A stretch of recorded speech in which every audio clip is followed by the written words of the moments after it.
Welcome to a ride on the outside. MMA is full of people on the inside, but what about the ones that watch from beyond? Welcome to the MMA Outsiders with Tom Albano and Zain Bando on the Empty the Bench Podcast Network.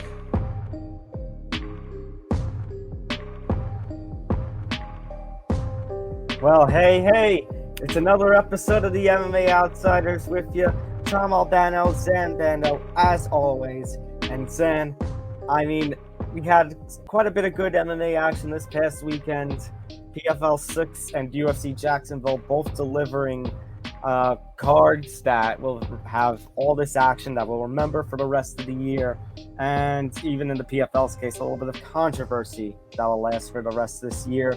And then we've got a couple of news items here and there. It's a bit more of a quiet week, but still plenty to talk about within this quiet week. Yeah, for sure. We were talking before we got on the air that it seemed like the last 2.5 months for our show has been go, go, go. There's been several cards every single weekend. So to have a nice off week where there's less MMA and really the only major show in town is another UFC Vegas event.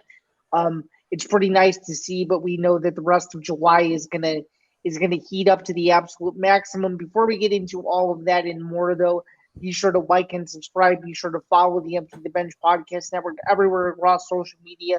Be sure to follow our show, the MMA Outsiders, at MMA Outsiders ETV. Again, for those of you who don't know by now, my name is Zain Bando. I am a staff writer for BJPenn.com and a Bellator Rankings panelist. And, of course, to my left is Tom Albano. You can find his work over at Fanside MMA, and he's also a contributor to all of the PFL events moving forward for the PFL website. So you can check him out there. You can follow him on Twitter, Thomas J. Albano. Tom, overall, though, you know, we had a week where we really weren't sure what to expect, especially with UFC Jacksonville and then, of course, this PFL event, which took the MMA community by storm in the hours afterward. Can you kind of give me, your overall impressions of the weekend that it was, and just overall, before we dive into everything, what you liked about this past weekend in combat sports and what you didn't like about it? I'll start with UFC Jacksonville.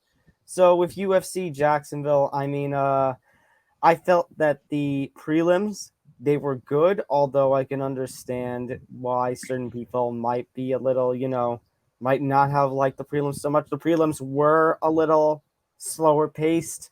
I don't know exactly the reasoning for that, especially maybe because there were just so many decisions, because the prelims were an absolute decision fest. Neil Magny split decision win at the end. Randy Brown got a decision at the end. The only one who got a finish on that card was Matus Rebecki. Was really the only one who really got a finish on that prelim card. But the main card, absolutely delivered. The Brendan Allen submission. David Onama got that knockout. I think definitely there was that disappointment with the Justin Tafa Austin Lane fight, which did you see, Zain, the photos in the social media over this past few days where of Tafa's eye? Because it was brutal. It looked brutal just seeing all the blood come out when it was happening. But even in the aftermath, it looks worse. Yeah, those photos were super just gruesome. And for those of you who haven't seen the eye poke, I wouldn't recommend seeing it unless you just want to see it once. It's one of those eye pokes that's up there as one of the worst eye pokes I've ever seen in my near 17 years of watching MMA. Discretion is advised. Let's put it that way. Yeah, if you're gonna watch it. It's brutal. And what was even more horrifying was the doctor and the commission member both coming in at the same time. And I'm not saying he's not well, where simultaneously Tafa is still figuring out where he is, because that eye poke, I think, really messed him up in the worst way in the middle of that fight.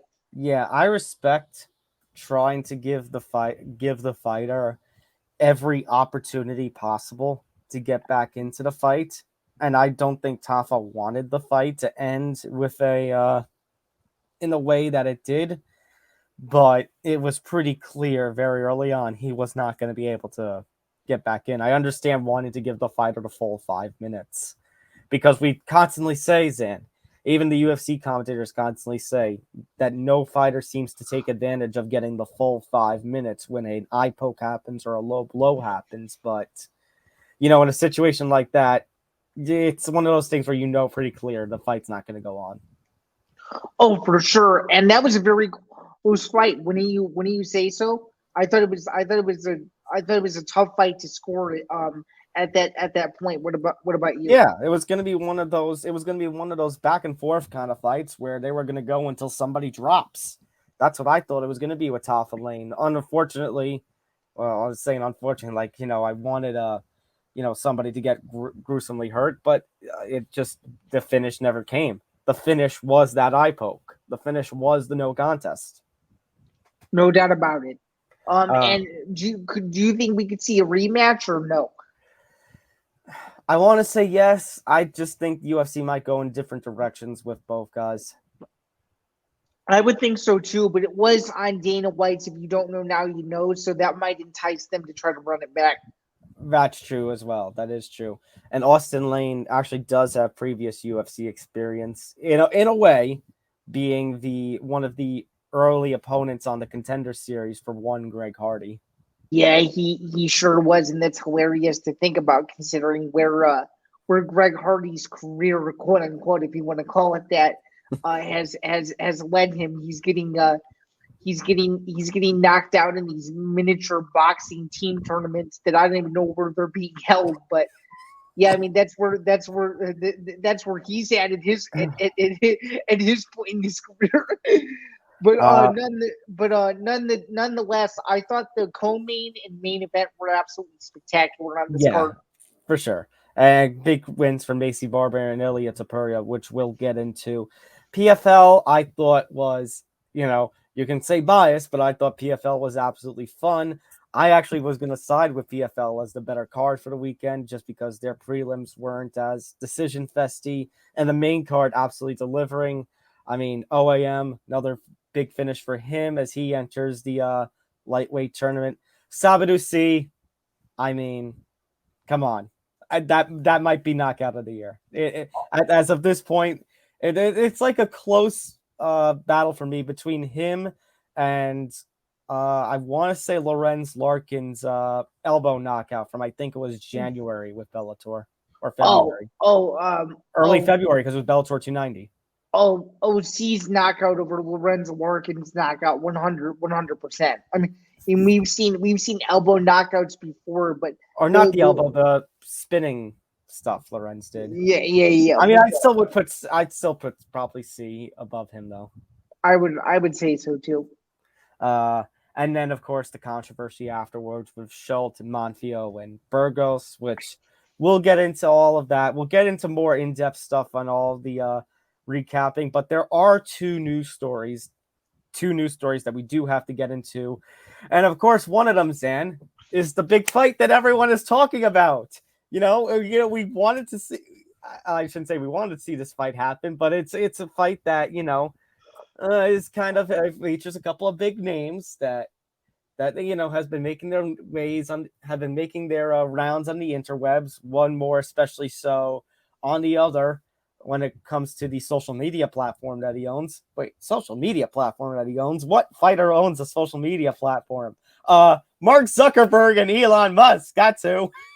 Yeah, the tech moguls want to fight each other. I mean, okay, let me just back up for a second. Tom, what were you doing when this fight started to break the internet? Because what I was doing was I was sitting at my desk and I was checking my email, and boom, this email comes through from I'm not even joking. It was a bookies.com press release addressed to me. It literally said, "Hi, Zan," at the top of the email, and it says, "Who will win, Elon Musk or Mark Zuckerberg?" And then it goes into this long press release. I'm like, you've got to be kidding me. this is addressed to me, and they're asking me who I think will win between Mark Zuckerberg and Elon Musk. Is this real? So I had to do a double take and go on the internet. And once I saw that People magazine was talking about it, I'm like, oh my goodness, this might actually be a real thing. So what probably happened, because like I also get some fight odds, stuff emailed to me. Let's see what this is. This came on Wednesday, June 21st, but it mentions an old tweet from Elon, which comes on June 20th. So I probably was doing some work or some schoolwork when I saw that happen. And ever since this fight has been teased, Dan, all I've been thinking in my head, whenever a thing about Zuckerberg versus Musk headline comes up, is for bleep's sake, for bleep's sake, for bleep's sake, just repeating in my head over and over again. Yeah, no kidding. I put out a Twitter poll, and I asked people who would win, and one of the replies was no one. Nobody would win. I mean, Dana White might win if this fight happens, because he says he wants to be the one that makes the fight happen. But Zain, we don't do gimmick fights in the UFC. It's just not what we do here. It's just not what we do. Francis Ngannou wants to go into boxing. He wants to do a cross promotion fight, but that's gimmick fight. Pay no attention to the fact that our biggest star ever did a crossover fight. No. Well, not to mention the fact that the UFC has contradicted themselves over and over and over again. Let's take a look at a couple of examples here. We have CM Punk versus Mickey Gall, CM Punk versus Mike Jackson, which you were there for live, which I was there for live and in person for. It is the worst fight I've ever seen in person. And then of course you have to go back to the infamous Randy Couture versus James Toney fight from 13 years ago. So you want to talk about gimmick fights? The UFC has been the definition of doing at least one gimmick fight every 5 or 6 years. It's quite frankly, I mean, Zain, I get it. We should be used to Dana White talking out of his ass at this point. Of course, but I think that he thinks that it isn't a gimmick fight because he knows how much money it'll generate. So you're saying. Hold on, I know what you're gonna do. Let me pull the ETV thing. You're saying it's all about the money. Yeah. And if it's not gonna make him any money, trust me. If this was, let's just take a random example, and no offense to anybody who works in these industries, this is like it would be him saying that a gimmick fight. His definition would be like someone working for the biggest science company in the world wants to challenge the CEO of whatever social stuff, and his book is being used in high school these days. That's what he would actually consider a gimmick fight, because nobody cares about either of those CEOs in either of those industries, right? But when you have the two tech moguls or Mongols wanting to go at each other, then of course he's going to say that it isn't a gimmick fight because all he cares about is how much money it will generate for every exclusive party involved. I wonder what he would think of a fight between a science teacher and a social studies teacher, let alone the textbooks. Oh, and I wonder what he would think of a fight between an MMA journalist and an MMA journalist. Are you insinuating something, Zain? No, it's not like I would ever be able to physically challenge you anyway, unless we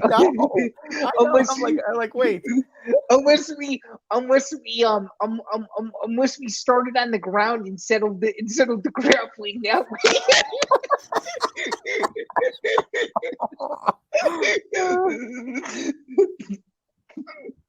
No, I would never. No, Could I we would just, give. if we want to fight, could we just do what is it? What do you call those robots? What do you call those robots? Where we have a controller hand and we have those robots who'll box each other until one of them heads go up. Yeah, I mean, I would be interested in that, but nonetheless, our point in saying all of this is that his definition of gimmick fights is very convoluted, and it only works when it fits. It's very flexible. It's super flexible, and it only works when it fits his own narrative. So, in other words, Dana, and I think this is the third or fourth, maybe fifth time that we've played this sound effect on this show. But Dana, why the fuck you lying? Why you always lying? Oh my God! Stop you fucking lying. Right after he calls out all the liars by saying that's effing illegal. So Dana kind of wants to make the fight happen. He says that basically it would be the biggest fight ever in the history of the world. And I mean, which in all fairness, in a way he's not wrong, but it's in all fairness, I agree. I agree with him.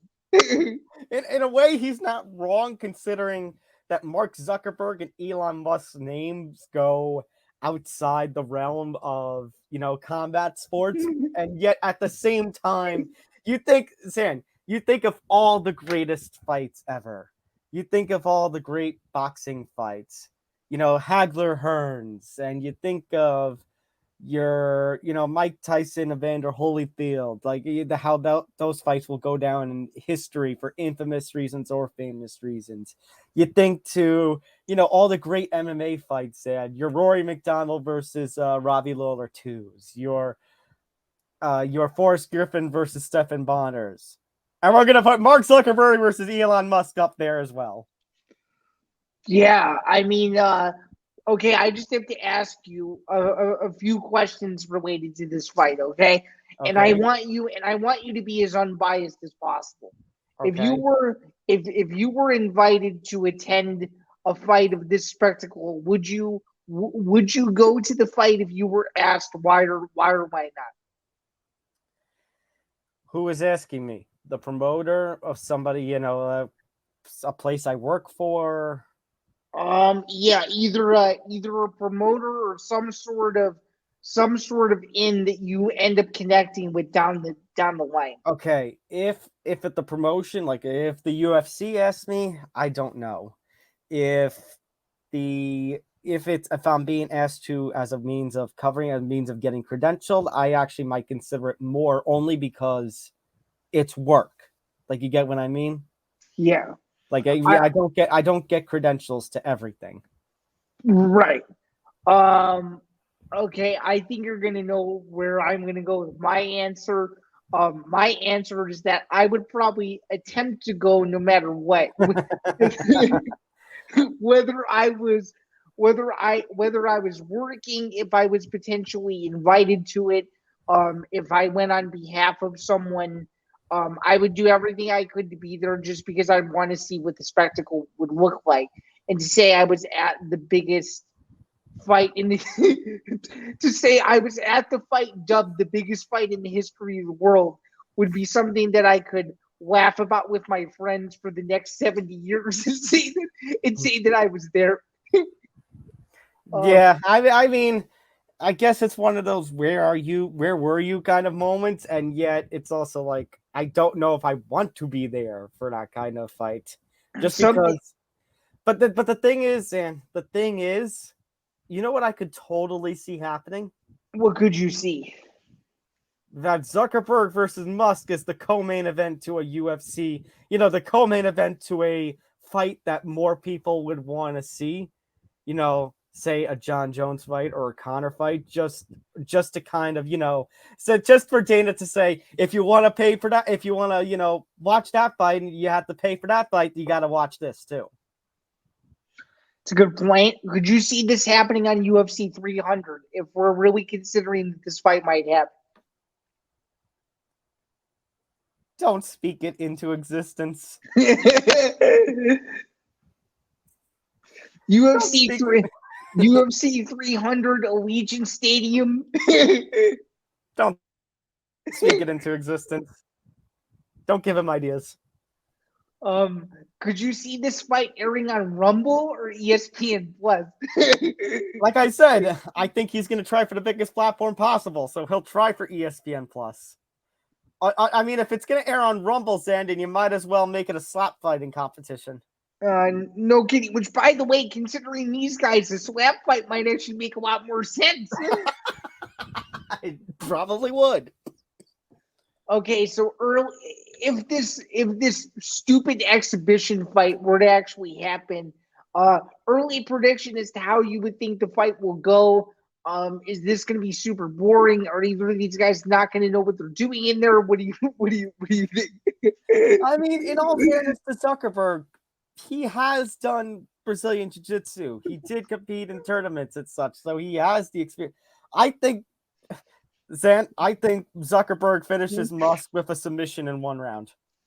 So you think they're going to go under MMA rules, the whole thing, 10-9 unified rules, the whole thing with no adaptations? They said cage match, and the thing I think of is UFC and mixed martial arts, Zan. No, true. You just never know for a fight like that if they're going to modify the rules or anything. I mean, probably, but still, I mean, Mark Zuckerberg, like I said, and if he's known for something combat related, which is a big stretch, it's that he's competed in Brazilian Jiu-Jitsu and trains Jiu-Jitsu. Which apparently, according to people around him, he got screwed in a couple of tournaments. So I could very well see, you can't take that away from him and then have them put on like 50-ounce boxing gloves, like a rock'em sock'em bopping kind of fights, and it'd be ridiculous. It would look like two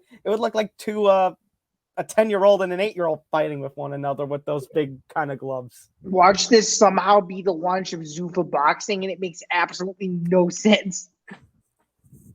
Oh, why? Why would you make that into damn existence, man?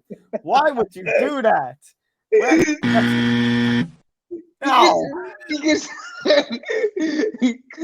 Because I'm cruel and I don't mind stirring the pot when I see fit. Okay, nonetheless, you're picking Zuckerberg by submission? I'm gonna say if this fight happens, the over no matter what the over is, the over is probably gonna hit, and Zuckerberg by decision, and it's gonna be a spectacle, but I don't think it's gonna be that entertaining. I think what's gonna be more entertaining is the hype before the fight. Probably. They're probably gonna do like a whole like Mayweather McGregor press tour. They're probably gonna take it all over the world. It's probably gonna be something big where like 1 week they'll do a press conference in LA. And I think a fight like that is so big that they'll probably do a press conference in Chicago, which I would probably consider going to. But yeah, I kind of hope it happens just for the spectacle of it. But if you were to ask me right now, is it going to happen? I would say absolutely not, because A, the commission won't approve of it, and B, I just think Elon Musk is going to be too nervous to fight him, and I think he'll, in my humble opinion, he'll back out last minutes, similar to when Tito Ortiz decided to back out against Dana White. I mean, I did see something before, Zan. Something about... I don't know if this was just a parody tweet or something. Oh, no. This is actually a thing. So, apparently, Elon Musk's mom doesn't want him to fight. Really? Yeah, but they must. This is Elon Musk's mother says, and now the fight has been canceled. Great relief. So apparently his mommy doesn't want him to fight in any way. Really? Yeah. That is hilarious. So what is more likely to happen? Mark Zuckerberg versus Elon Musk, or Tom Cruise versus Justin Bieber? What are we talking about? I don't know. I hate gimmick fights. I just think this is so funny that we're talking about this when Francis Ngannou versus John Jones is right here. We have Francis Ngannou, John Jones doing a stare down last week, and now it's all about Mark Zuckerberg and Elon Musk. What is this world? When you have the biggest heavyweight fight ever and it's not happening, it's so disappointing. I mean, Zain, it was also just a week or two ago. We were talking about, hey, John Jones and Ngannou may not happen, but maybe we'll get Francis Ngannou versus Deontay Wilder in one or both sports. And again, no. Now, 2 weeks later, we're talking about Mark Zuckerberg versus Elon Musk. Yeah, sure enough. And we'll see if this even goes anywhere. But Dana wants to do it, and he's already making T-shirts. So Dana wants to do it, but Elon Musk's mommy doesn't want him to do it. Yeah, it'll be very interesting. So, nonetheless, we'll keep you posted on this so-called fight if it even happens. If it doesn't, but it's obvious that we both think in some capacity that Mark Zuckerberg will probably have a better chance just given his Brazilian Jiu-Jitsu experience. Now, Tom, if you wouldn't mind, let's talk about some actual fighting. Yeah, sure. I'd be absolutely happy to. Canelo Alvarez, the one boxing story we're going to be talking about this week. Canelo Alvarez has been playing on, potential opponents that could be popping up for September. Maybe a Jermall Charlo, maybe a Bando Jack. But ultimately, it seems like Alvarez versus Charlo is going to be what happens. And the reason for that, and it would happen around September 16th, Mexican Independence Day weekend. The reason for that is because Canelo Alvarez has signed a 3-fight deal with the PBC, Premier Boxing Champions. So I think, Zain, right before we started recording, we talked about it. I think you and I both think that Alvarez versus Charlo makes all the sense of the world, especially when he's going to be signing with the PBC. And there is great that comes out of it. It's great for Premier Boxing Champions in my mind because they sign one of the biggest names, I should say, that boxing ever has, and one of the biggest names, Dan, that they've never been able to sign. And now he's theirs for 3 fights. I think for Charlo, it's great. I think this is a fight that, is very good for the sport. However, I think the one disappointment is going to be is that Premier Boxing Champions has not taken to the streaming model like an ESPN Plus, like a DAZN. For as much as we, crap on that, we talk about how people are starting to cut the cord. Well, for something like the PBC, they either do Showtime pay-per-view, which I don't know they would do for I think they would try to do for Alvarez versus Jermall Charlo, or just Fox doing the, traditional means of pay-per-view. So, I mean, it's good for this. I think this is a fight that's good for the sport. I don't know if the audience is potentially limited. Yeah, well, to counter that point, you could still get it through Fox Sports, though. Okay, so the Fox Sports app could produce it for a pay-per-view. Mm-hmm. Okay. Yeah. So yeah. Okay, so maybe the audience isn't as limited as I think. But I somewhat agree with you, considering that ESPN Plus is the biggest boxing streaming platform to me that there is, and this is no disrespect to DAZN. DAZN puts on great fights, but if you want to watch major boxing, you go to ESPN Plus. So this is a little bit of a downturn in that regard. Right. Well, as far as the DAZN angle of this goes, again, we'll see in 1 month's time how it goes with the Jake Paul Nate Diaz fight, because we've talked previously previous episodes, Zain, that fight needs to be a very big success for DAZN in order to be the kind of pay-per-view streaming platform that people will pay for the bigger fights. People will pay for the bigger fights with the additional pay-per-view fee for the ESPN Plus. How the UFC has the pay-per-view fee for the ESPN Plus main cards. For DAZN, we'll see what happens come Nate Diaz, Jake Paul. As far as Canelo Alvarez versus Jermall Charlo, I mean, I could see this one doing decent numbers. I mean, Canelo Alvarez, obviously one of the best fighters ever. Only 2 losses in his career. Jermall Charlo, the Charlo twins, and are a pair of excellent boxers around. They competed in the welterweight and the middleweight kind of divisions. So I could definitely see this fight doing pretty decent numbers. And again, Jermall Charlo, this is a huge opportunity for him. Yeah, I could see this card doing 500,000 buys, and with the UFC event that's supposed to be targeted for the same day, with the Valentina Shevchenko Alexa Grasso rematch as the main event. I think this is honestly the better value, and I also think that this fight is a chance to be a fight of the year contender. And I think that the PBC giving Canelo Alvarez, in my opinion, the biggest start in the PBC for Canelo Alvarez's first fight of this 3-fight deal is amazing for business. What do you think? For sure. And I'm wondering, Zain, pardon me. I think this is an excellent fight for Canelo. Good start where his PBC run. I'm wondering, Zain, I was just thinking of the Charlo twins with Jermall. I wonder if they would book Jermall as kind of the co-main event like they did that one, I think it was December of 2018. They had a Fox PBC card where the 2 Charlo twins were the main and the co-main. One of them lost to Tony Harrison controversially. I do remember that. Who would you see the other Charlo competing against if he were to fight on that card, in your opinion? Well, they've been talking, and I'm just, doing my little research here, as we're recording this. Jermall Charlo, they have talked about him taking on Tim Tszyu, and that fight was supposed to happen in January, but never did with injury. So they're looking at it. Apparently, Charlo has been ordered to defend his championship against Tszyu before the 30th of September.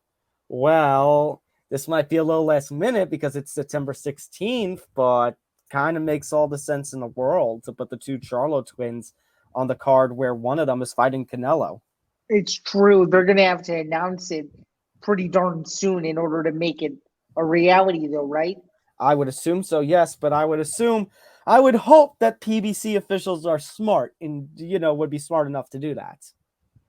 For sure. Okay, so we were kind of talking about this last week. Let's assume now that the UFC goes ahead with their September 16th show. Well, is this sorry, Zan, but I just want to also make one counterpoint. Yeah. We don't know officially what's going on. We know there will be a card at T-Mobile that night. We don't know if it's going to be a pay-per-view or a super ESPN or ESPN Plus card. We don't know if it's a pay-per-view. We don't know. I think signs are more so leading towards a fight night, but and as you said, it's not confirmed. I mean, the only reason I say that, Zan, is because they haven't announced any sort of cancellation for 293 in Sydney the week before. So are the madmen at the UFC actually going to do back-to-back pay-per-view weeks? When's the last time that when's the last time that happened? I mean, I remember March, it was separated by 2 weeks. You had the March 4th John Jones card and March 18th Edwards Usman 3, but that was at least 2 weeks apart. This would be back-to-back weeks, which I don't know if the UFC has ever done. Yeah, that's pretty bizarre. And I don't know how many people are going to be interested. Maybe Zan, the Mexican fan base, Spanish fan base, but I don't know how many other people, especially the casuals, are going to be interested in watching a pay-per-view headlined by Alexa Grasso versus Valentina Shevchenko. I'm a fan of it. I have talked about, I think Valentina Shevchenko hasn't been getting too many pay-per-view opportunities, but the casual fan, I don't know is going to purchase that, especially if September 9th in Sydney, you're going to do Israel Adesanya versus, say, the Whittaker Duplessis winner. Yeah, by the way, just so you know, SureDog currently is listing the September 16th card as a fight night with Grasso and Shevchenko as the main event. Which I don't think surprises me too much, Sam. We have seen, I think back to Valentina Shevchenko, Liz Carmouche 2019. We have seen Valentina Shevchenko defend the championship in the main event of a fight night. We've seen the strawweight title be defended in fight night main event. I think, or was it a tough finale main event? It was the weekend right of UFC 200 where I think it was Joanna defending the strawweight title in one of those nights. Yeah, that's not one's right. It was It was tough. It was the tough finale. Mhm. That was her when the season her and Claudia did. Yeah, and that was the main event. By the way, Sherdog is also listing this at the T-Mobile Arena, which if the Canelo fight is going to be that same night, they're going to have to do MGM. They'd have to do MGM or they'd have to find some other location. So I mean, good on the UFC for securing, the T-Mobile Arena for Mexican Independence Day weekend. I'm just thinking, imagine if it happens at MGM, all those Vegas people are going to have to make a choice between the UFC and the Canelo fight. For sure. I'm hoping to be in town that weekend, and I'll probably end up going. I'll hopefully end up going to the UFC event, assuming it still is taking place that night. But yeah, it's definitely going to be another big combat sports weekend, as it usually is that time of year. And they're two very compelling fights. You can't go wrong with one of the best women's fighters on the planet trying to get her belt back against one of 4 UFC Mexican champions, and then on the other side you have Mexico's biggest boxing star taking on someone who's been a highly touted phenom for the last 5 or 6 years. You can't really get too much better than that, in my opinion. Not really. Before we move on to recapping all the action from last weekend, Zain, actually one story I did forget about that I am inserting in here. Actually, we even mentioned I say the end of last week, but it's like right after our last episode air, we were starting to get stories gathered. So AEW just held a pay-per-view this past weekend with the Forbidden Door, their crossover show with New Japan Pro Wrestling. And in the days leading up to it, Zain, we actually had a report from Ariel Helwani on the MMA Hour. We've been talking about how, as I'm untangling my headphones as they get tangled up, we have talked about previously Bellator being for sale, Viacom selling them off. We talked about the potential of a PFL purchasing them. Ariel Helwani also made mention about Tony Khan, who is the minority owner of the Jacksonville Jaguars, the son of the majority owner Shad Khan, and Tony Khan, the owner of All Elite Wrestling, that he could also be in the mix of purchasing Bellator. However, in the media events for Forbidden Door, Tony Khan has shot that report from Helwani down.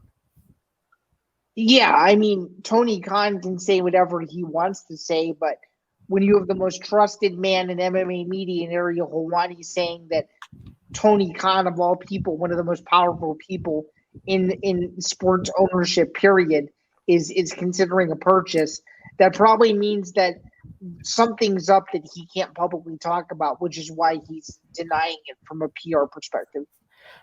I mean, you're all right, because we talk about the Khan family, the owners of the Jacksonville Jaguars, all the money that they have. And Tony Khan, what he's managed to do with All Elite Wrestling in its first 4 years in existence. I think this is pretty interesting. I think at the very least, now that Ariel Helwani is talking about it, you can't help but just try to imagine that kind of situation where Tony Khan actually purchases Bellator and then he owns a professional wrestling organization and an MMA organization, especially also considering that Tony Khan has had experience, crossover experience with the UFC. The fact that George Masvidal and Paige Van Zandt and Dan Lambert have all made appearances on AEW in the last couple of years. Very true. Very good point. I mean, Tom, do you think that the Khans potentially purchasing Bellator is a worthy investment with what they have going on right now? Or do you think they'll be so tied up in the NFL and AEW that they won't have time to give the attention to Bellator that it so deserves? I would think, Zan, as much as the Khans would purchase a Bellator, I think you would still have to keep Scott Coker in the president role, like how WMEI and Endeavor later now known as Endeavor, has Dana White in the role of president for UFC.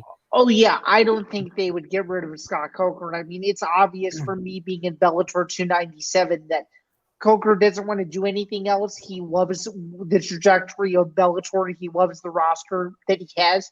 And, unbiasedly, I used to crap on Bellator all the time, but this last year has really changed my tune. It seems that every single card for the last 8 or 9 months has been a solid show, and they're doing a great job. And yeah, Coker staying in the president role would only make the most sense in the world if the Khans were able to purchase it. But I think, again, like I said in the beginning, him denying this report is a PR play because he can't really talk about what's fully going on until it's fully official. And I would like to publicly apologize to the Todd Atkins show who did first hint that this was going to be a possibility. They ended up being right on that report. Everyone didn't fully believe him, but now it looks like the real winner in this thing is Todd Atkins because he had the scoop first before anybody else did.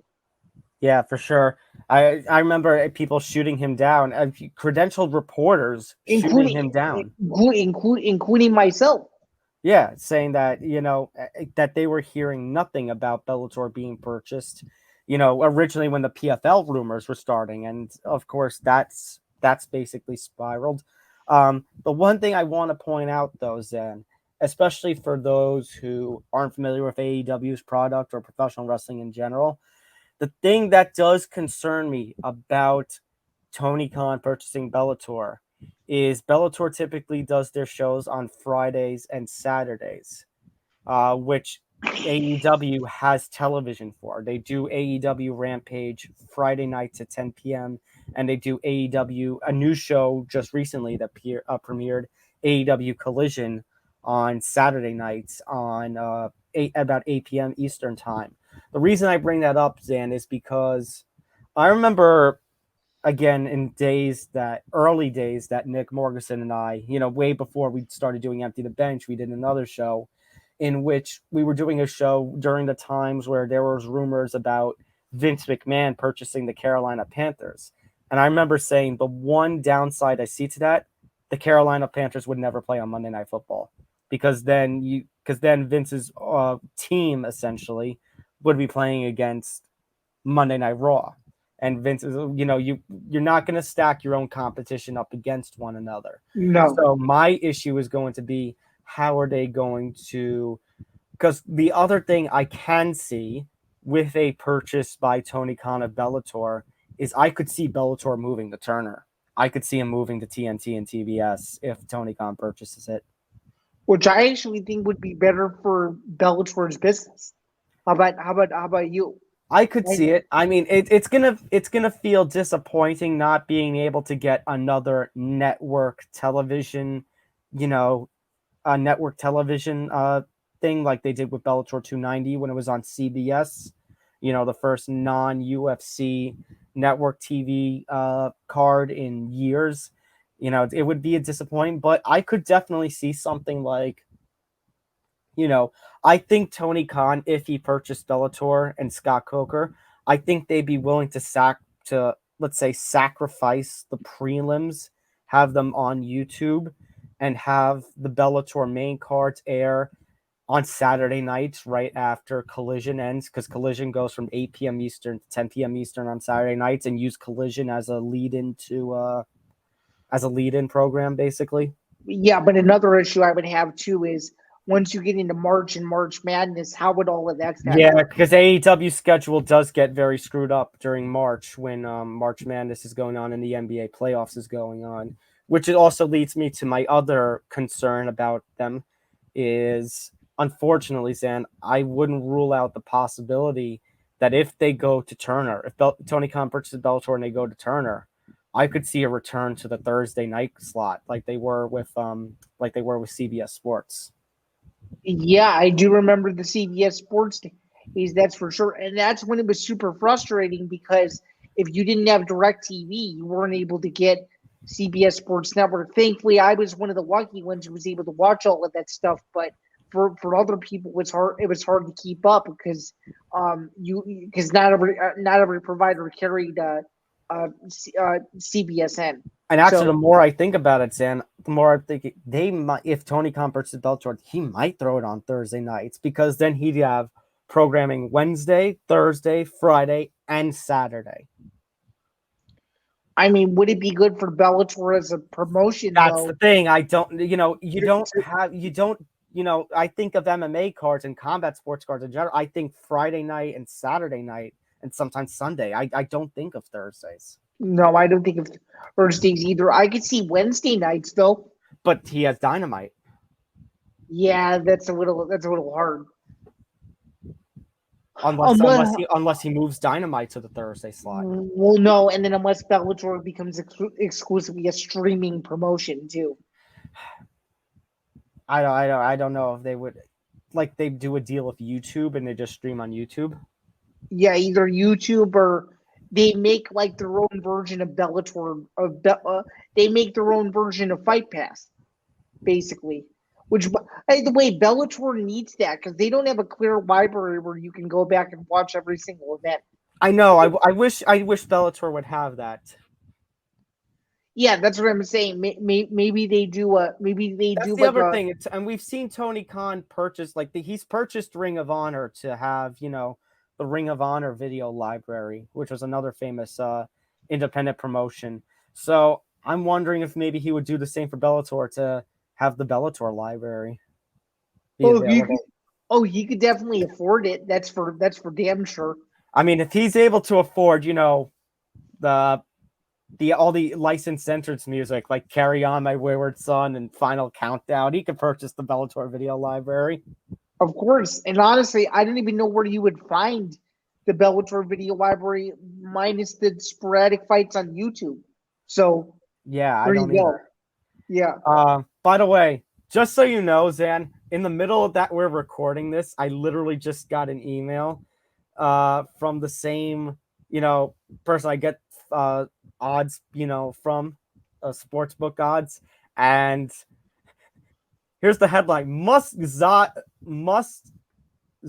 odds move after GSP confirmed, because GSP basically it might be training Elon Musk for this kind of fight.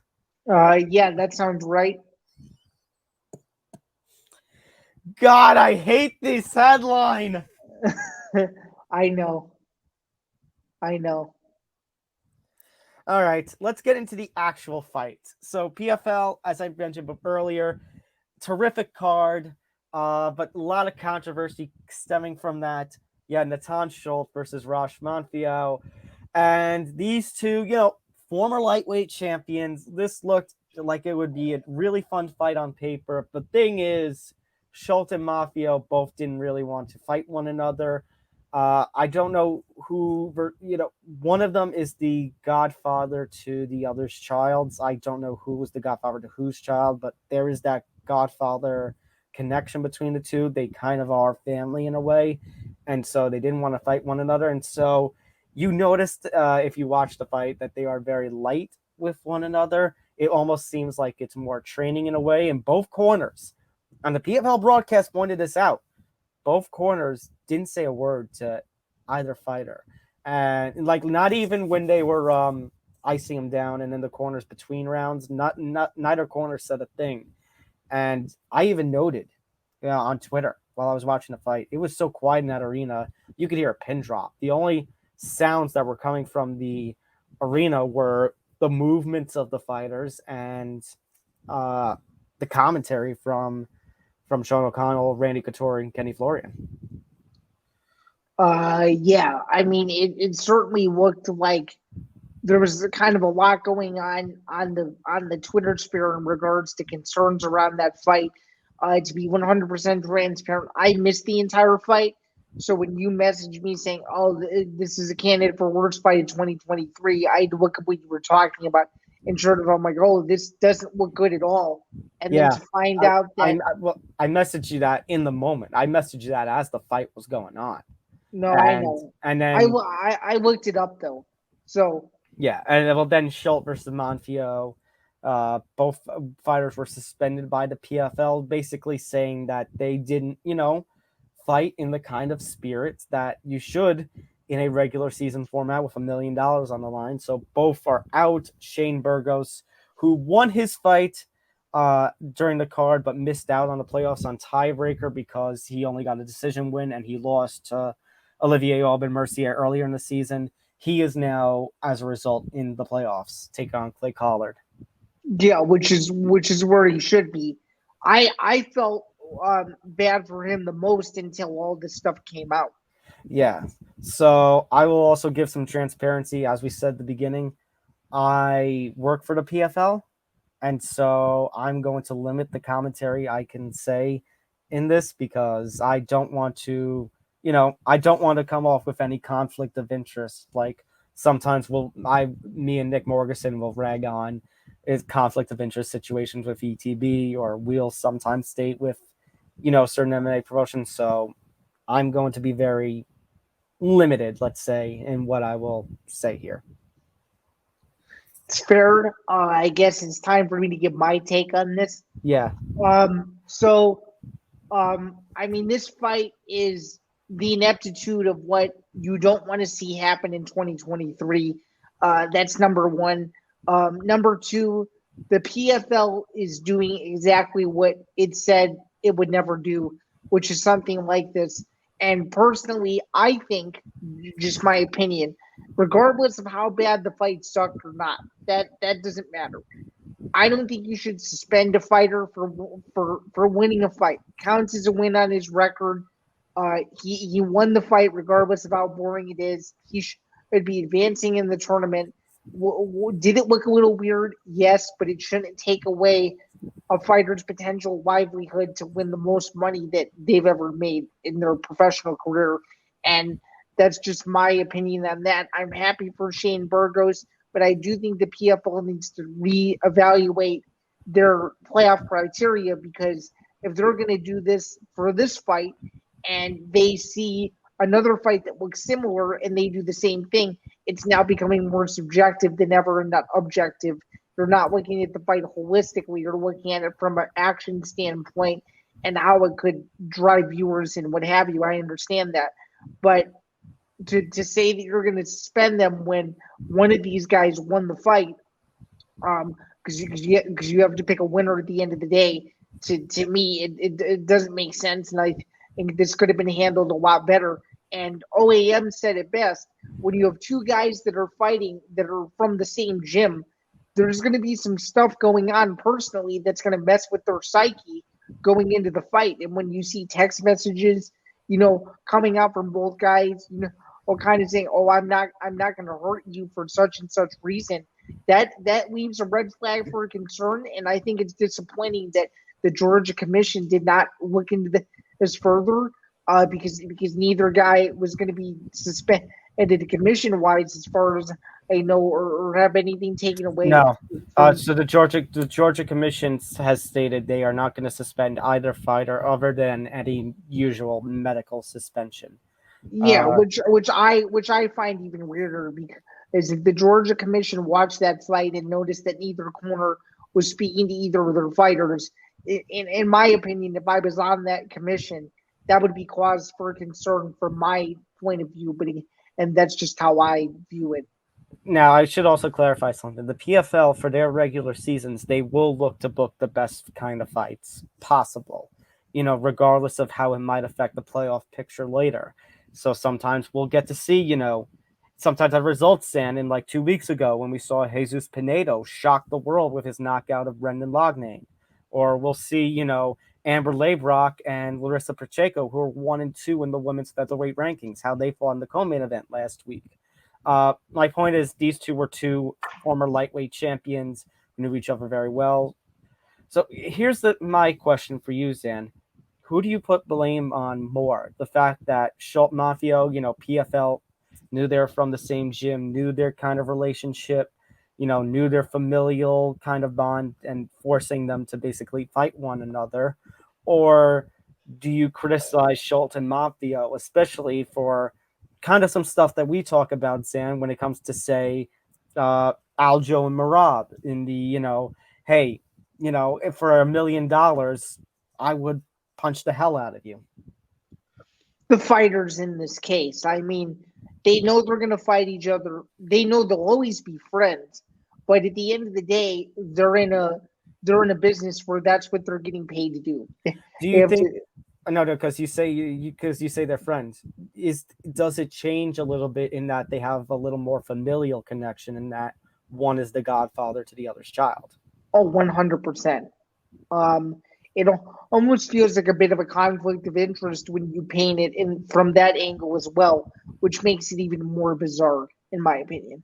Yeah, it kind of is bizarre, but I mean, I bring up the Aljo Marab thing. I mean, San, I'll make another comparison. So before he ended up losing to Patchy Mix in the Grand Prix finals, we talked about the possibility of Rafion Stotts and Sergio Pettis, who are really good friends and both trained out of Rufus Sport. And we talked about how, they both have said, hey, not fan of fighting, my friend, but with $1 million and a championship on the line, that they'd be willing to do it, which is much different from what we've been seeing with Aljamain Sterling, previously mentioned Aljamain Sterling and Merab Dvalishvili in the UFC, which we talked about how that plays into some of the frustrations we see with the UFC bantamweight division and their title picture. My question, Zan, is are you concerned that potentially we're starting to move away from, hey, I'll fight my friend, I'll slap him across the face for $500,000 or $1 million, and we're moving more into this, I won't fight my friend kind of culture, kind of, too much, where is the line drawn where there's too much team bonding or friendship bonding or camp loyalty? You get what I mean? Yeah, I mean, I think when you're openly saying on social media that you won't fight your friend, that's when it's drawing the line a little bit too far. But I think, to counter you on that, I think there are so few examples of friends fighting friends that I don't think we could really paint a holistic view that it happens in every instance where a fighter's friend is fighting is fighting their counterpart that they're close with on a personal level. So I understand where you're coming from, but I think the line is more so drawn when it's taken to social media and both guys are saying how much they really do, care for one another when it's not behind closed doors. So again, I think when it goes out into the public, that's when it gets too far. And I think, Zan, you actually have made a really good point, because I know while a lot of the criticism is, hey, the PFL should have done something here. They should have never booked this fight in the first place, which, yes, fair. But Zan, you talk about, shouldn't the commissions be on the lookout for stuff like this? And that's like what I'm saying. Why is Georgia just blowing this over like it's no big deal? And again, Zan, another, just based on that point alone, like immediate realization, frustration, another week, another frustration with a commission. It is amazing how inactive or inept these commissions are across the United States when it comes to not only judging and refereeing, but just seeing the circumstances that are going on. It's dumbfounding. It's every single weekend. It is dumbfounding. It's every single weekend. And it's the most bizarre era to be in, where it's like there's no accountability. Mike Mazzulli defends all of the people that he works for at ABC, which I totally understand. More power to him. But when you're being held accountable with a guy of his stature, let's just use him for an example. With the guy of his stature being held accountable by very respected MMA journalists and not admitting to the fact that every judge needs to get better, and saying that fans shouldn't be criticizing the judges, then what do you want us to criticize then? Do you want us to be okay with this? I mean, sorry, Zan, to interrupt you, but I'm thinking to something that Johnny Montalbano has previously said on Game On and ETV when it comes to some of the major four sports league, particularly with some dangerous and disappointing kind of situations, like when somebody gets suspended for, say, domestic violence, that we talk about how not just in sports, but just maybe in culture and society these days, we're very reactionary and not proactive. Like, where is the commission to see this stuff that's going on, what's being said in interviews and social media, and not pulling the PFL officials, not pulling Ray Sefo and company aside and saying, hey, you're going to need to switch up some of these matchups? Yeah, I mean, it's honestly going to be up to the promotion, but I just think but again, proactiveness. Where is the proactiveness of MMA commissions and boxing commissions everywhere across the United States? You just, whether it be for this, whether it be for, judging and refereeing for accountability, whether it be any of the crap Conor McGregor polls, where, with all of his controversies, where is any? It's nowhere. I mean, I'm not trying to criticize anyone, but it goes back to Teddy Atlas's all-time rant 10 years ago, where he literally just admitted on the air that he's had it with all of this. This is just too much. All of these commissions worry about is the money and the potential corruptness that the sport can bring, and it kind of overshadows how much we appreciate all of this stuff as much as you and I do. But this is also a reality. Both things can be true.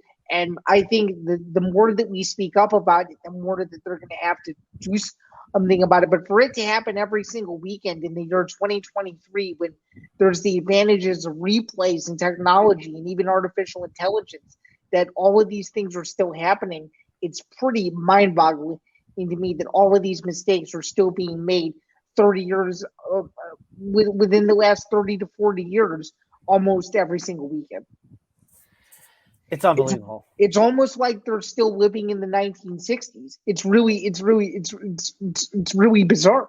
Yeah, I mean, a figure from an athletic commission comes into a boxing or MMA card, and you can tell they stand out from everybody else because they're pretty much painted in black and white because they're not into the color age at this point. That they're still of the old times because commissions just, it's frustrating.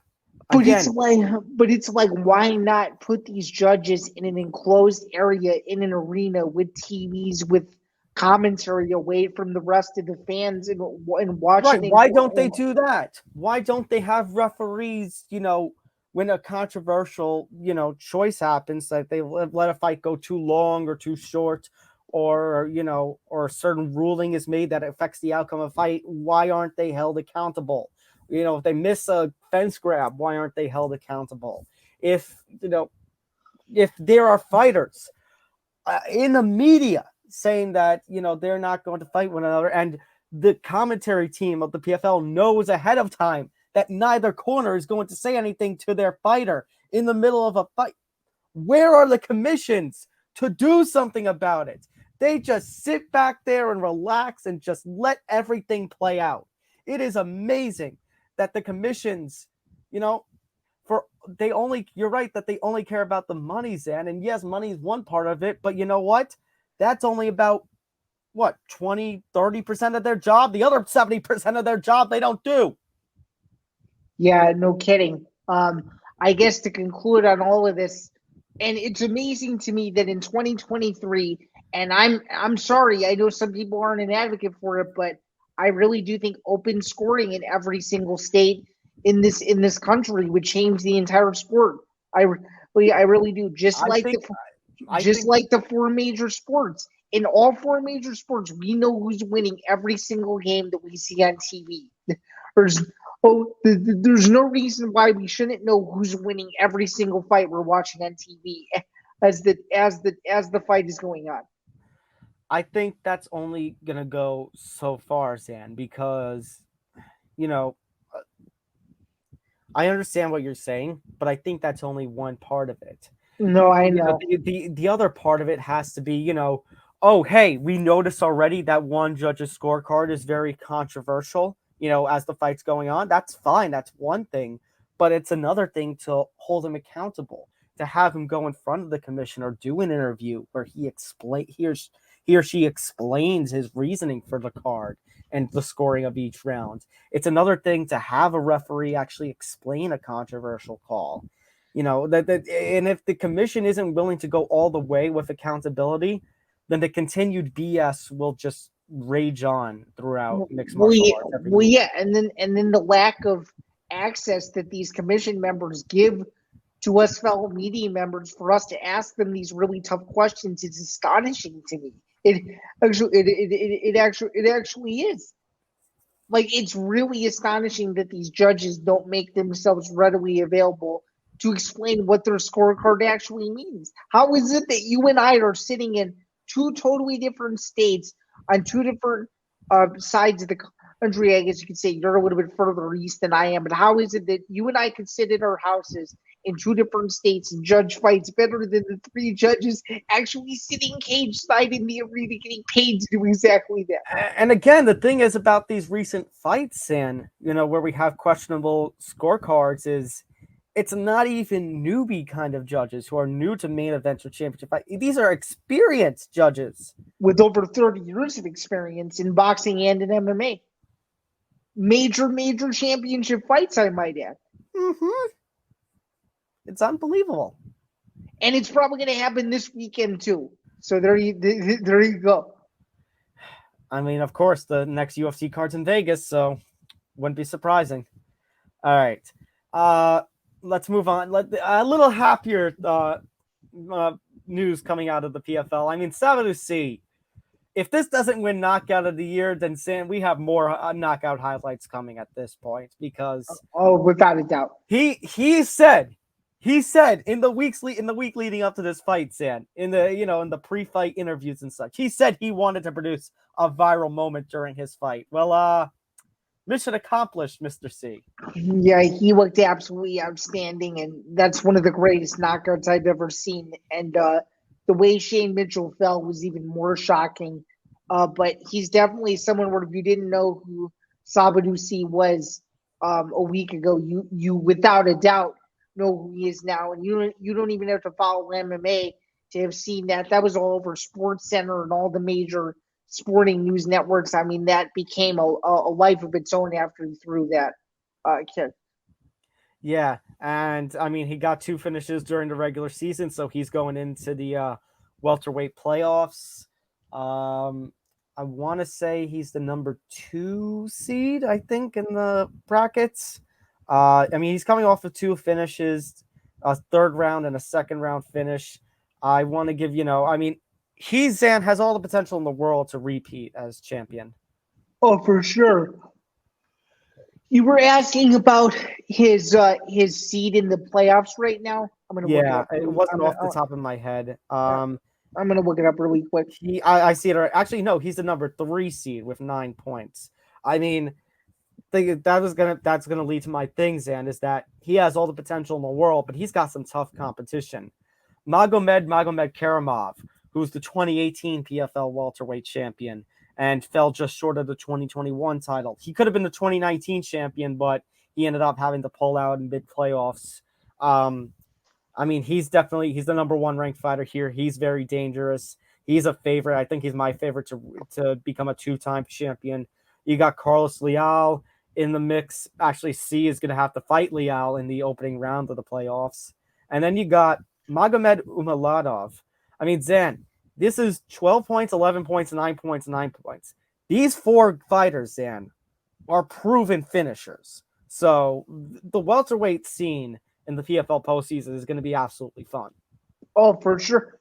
And there's going to be a lot of upsets that I think you being in the position you're in now are going to be losing your mind over the next several months. That's for sure. That's the magic of the PFL playoffs. I will say it's gonna be MMA's version of college football in like mid-October. So yeah, that'll be fun. And then Olivier Aubin-Mercier stopping Anthony Romero. Spectacular finish for him. Only the 3rd time, Zan. I think he came into the PFL with only like 1 or 2 knockouts on his record, and then he wins the lightweight title last season with a knockout of Stevie Ray. Now he knocks out Anthony Romero here. He has some power, OAM, and he just, he's more of a grappling kind of person. But we get to see the power, he has displayed in the PFL. Oh, for sure. And Anthony Romero's no slouch, so to see him lose in that fashion, I was pretty surprised about, considering I thought it would go the distance and Alban Mercier would win. Definitely a devastating loss from the Romero side, and one that he probably wishes that he had back. I'm pretty sure.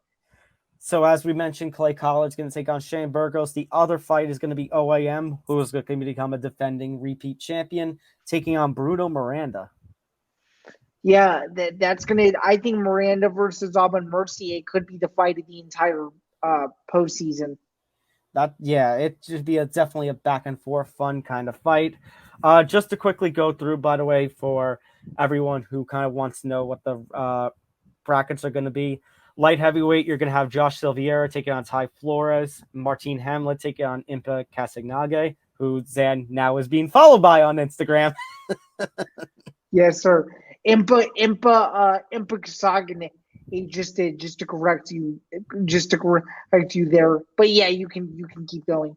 Dennis Goltsov taking on Jordan Heiderman, and Renan Ferreira taking on Marcelo Nunes. Featherweight, Zain actually has my interest. You got Jesus Pinedo, who's the 4th seed, who I mentioned earlier, pulled off the stunner when he knocked out Brendan Loughnane earlier this season. Is going to take on Bubba Jenkins, who Bubba Jenkins has been a case of the last couple of seasons, the bridesmaid, never the bride.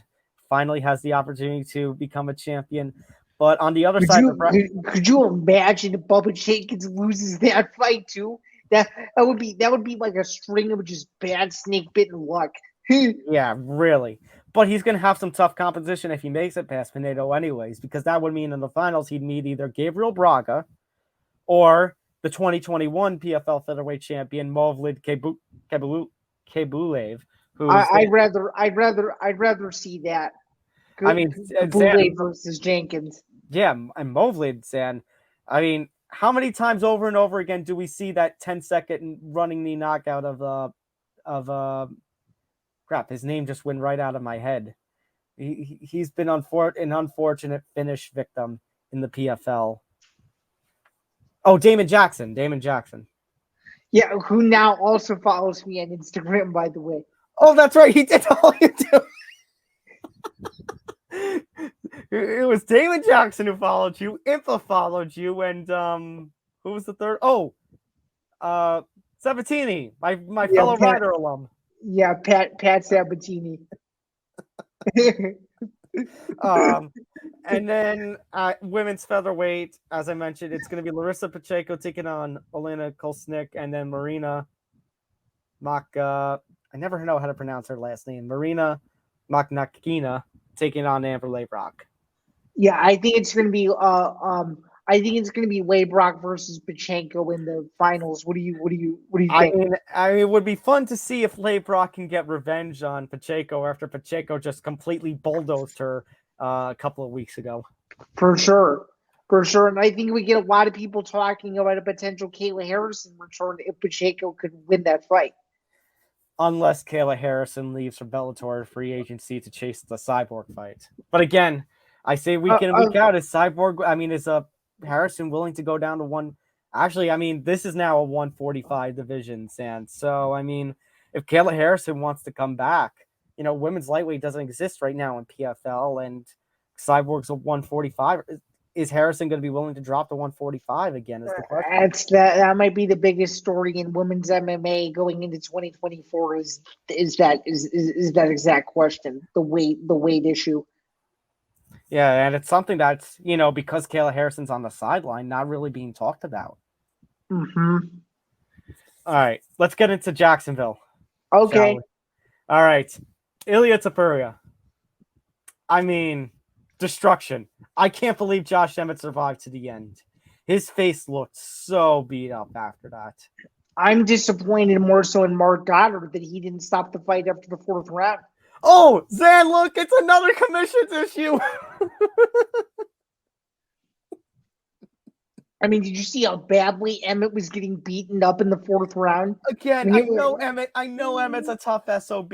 I know Emmett can handle, some really decent competition. But where's Mark Goddard to say, Josh, it's time to fight another day? He didn't need to go into that 4th or 5th round. No, he didn't. And did you see his leg was all black and blue too? Yes, it got to the point, Zan, where one of the judges scored one of the rounds a 10-7.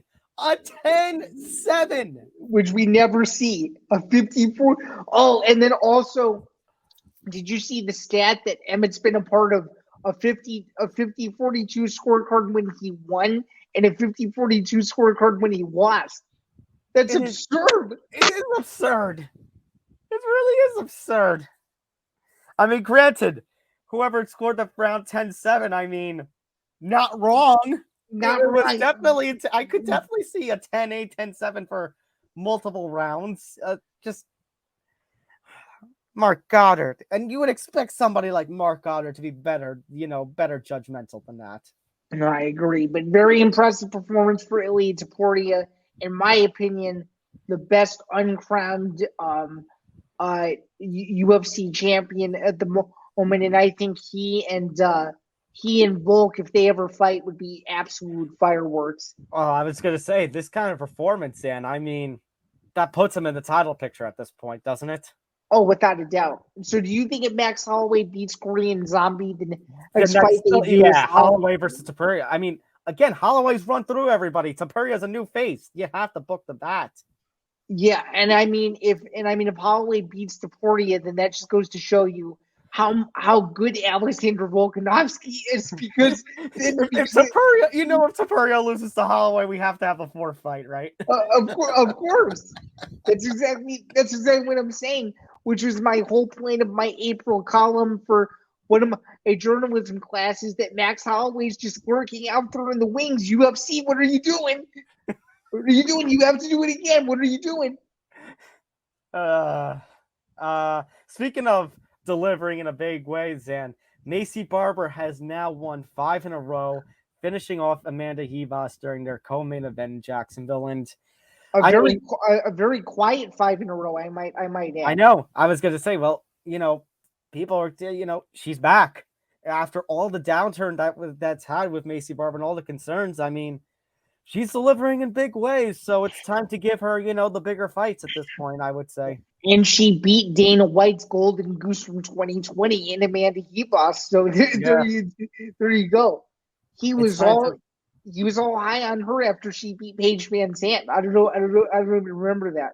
I do. I really do. That was, all the rage in the world, and people still had expectations that Amanda Ribas could end up beating Macy Barber here. So now that leaves us with the thought of, it's time to give Macy Barber a bigger fight next. So the question is, who? Yeah, that is the question. I mean, the rankings will be updated today. Where was she before the fight? I'm blanking on where her ranking was. Let me. That's what I'm trying to. That is what I'm trying to check here. Macy Barber. Actually, no, they are officially updated now during our recording. Macy Barber has jumped from 11 to 8. Ribas falls from 9 to 11. Okay. So that means above her in the rankings, and immediately going from 5 to 7. Jessica Andrade, Caitlin Sermonara, and Lauren Murphy. I mean, Sermonara makes the most sense. What do you think? Has Barber fought Murphy and Andrade? I can look. But yeah, I think I think the 8-6 matchup is really what makes the most sense here, because they're both, they're both ladies who are up and coming to this point. Macy Barber has not fought either Jessica Andrade or Lauren Murphy. No, she is not. So even that Lauren Murphy kind of matchup could make sense. Andrade, again, it goes back to what we talked about with Andrade. I think Andrade is in a situation where she needs to take some major time off. Oh, for sure. So I don't know if I would go booking that fight unless, and honestly, the kind of luck that Andrade is having, if they book that fight, I could see an upset where Barber upsets her. I could too. I could too. And I think it would be an action-packed fight of the night type of fight where there's no way it won't go to the judges. Also want to give a shout out to Brendan Allen for his finish of Bruno Silva. I mean, he didn't want to take the fight only because Silva is unranked and Allen was number 11. Now after this, you got to respect his wishes. You got to give him a top 10 fight. Oh, yeah. I mean, Brendan Allen is, I think, the most underrated middleweight that the UFC currently has at the moment. And especially, Dan, sorry to interrupt, but just because you said that point, it kind of riles me up, especially when we talk about, hey, Adesanya's run through everybody. Pereira's no longer at middleweight. If Duplessis loses to Whitaker, then it's a bunch of guys that Adesanya's already beat. You need the fresher talent. For sure. You do. And I think Brendan Allen would be the answer to that question. And that's easily his best performance, which leads me to believe they have to rebook the Jack Hermanson fight now. I could definitely see that happening, and I think it's something needed. You need to give Brendan Allen something to prove his worth. That Hermanson fight could definitely do it. For sure, and I could see him headlining that card just as they had previously planned. So, but just put it in an international place and don't do it in goddamn Vegas. I mean, I'm glad that Brendan Allen got to fight, in Jacksonville, but knowing the UFC's luck, they're just going to put that in the Apex. Probably. Or who knows? Maybe they'll add it to the Nashville card to beef up the Nashville card. True. All right. Or the card in Singapore. Even you never know. There's that too. That just anywhere but the Apex. Anywhere but Apex. No kidding. Speaking of Apex, Dana White's actually going to have a meeting with ESPN very soon. Actually, did you write something on this for BJ Penn? I did. So according to the Sports Business Journal and confirmed by BJPenn.com, Dana White will be meeting with ESPN to discuss a new UFC deal. The ESPN TV contract ends in 2025. For those of you who don't know, the UFC and ESPN's partnership requires the UFC to air 42 events per year across ESPN, ESPN Plus, and ABC. And I suspected this would happen. I didn't know when it was going to.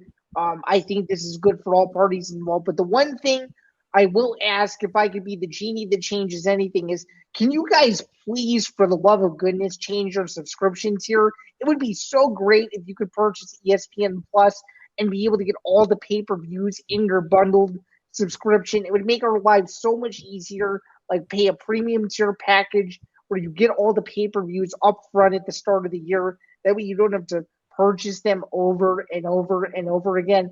Very similar to a DAZN model or an older DAZN model. But that probably won't ever happen. That's just me dreaming. But yes, this extension is on the table, and I think it will happen. And I think ESPN really enjoys the UFC. The UFC enjoys the business that they're able to bring them. And I think it'll work out well for all parties. Yeah, I mean, Zen, it just kind of makes sense to me. ESPN, I mean, UFC has been a moneymaker for ESPN. The 42 cards, it's just a good kind of relationship. And as far as what you're hoping for, because you're hoping for the WWE network model where basically the pay-per-views come as part of your subscription. Which now with this new TKO partnership, it might actually be possible. I don't know. Hold on. I have a message from Dana White for you, Zan. He has already heard your request in real time, and he has a message for you. Stay off the weed.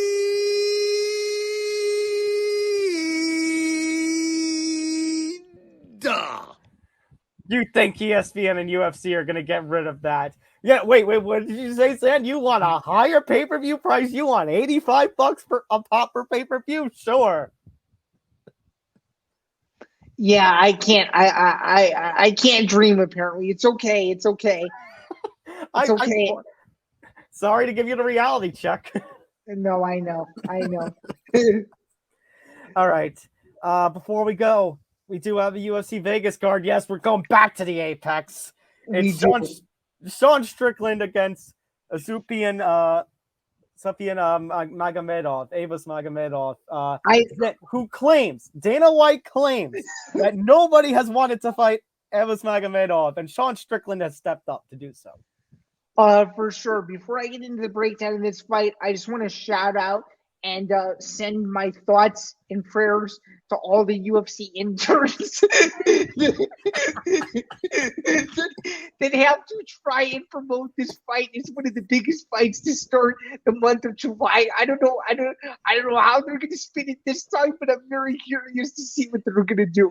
What an appetizer for, we got International Fight Week the next week. What an appetizer. Strickland against a Magomedov, who isn't the Magomedov that people know. And just to clarify for anyone and everyone who's been getting very confused with the look-alike names these days, no, Sean Strickland is not fighting Hamzat Mayev. By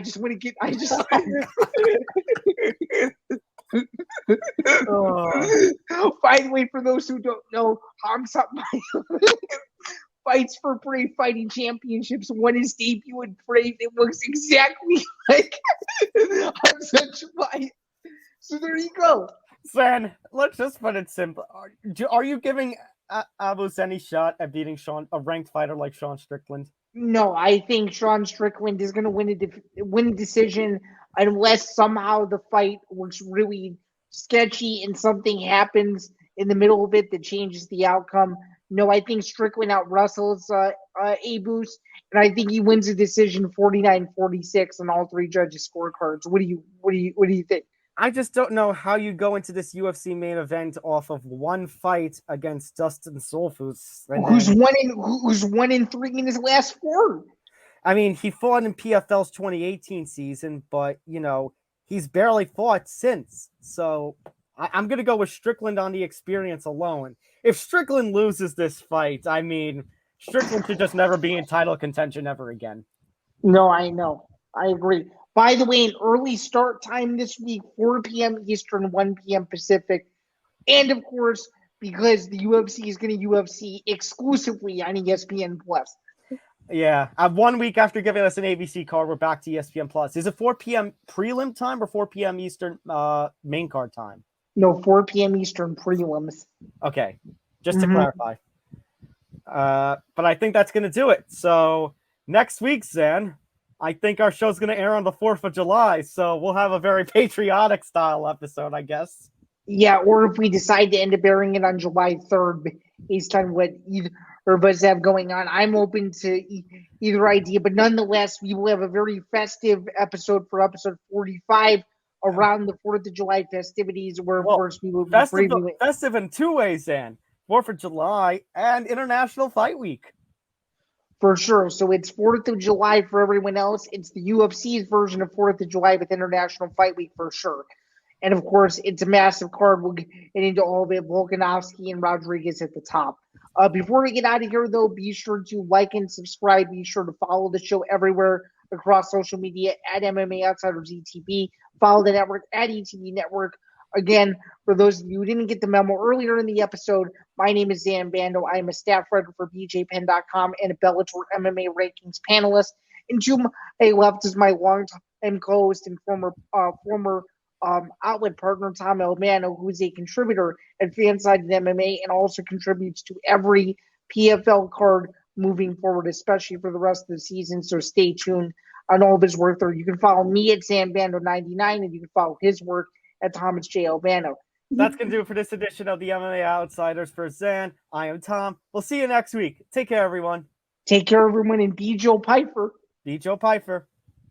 Have a good one.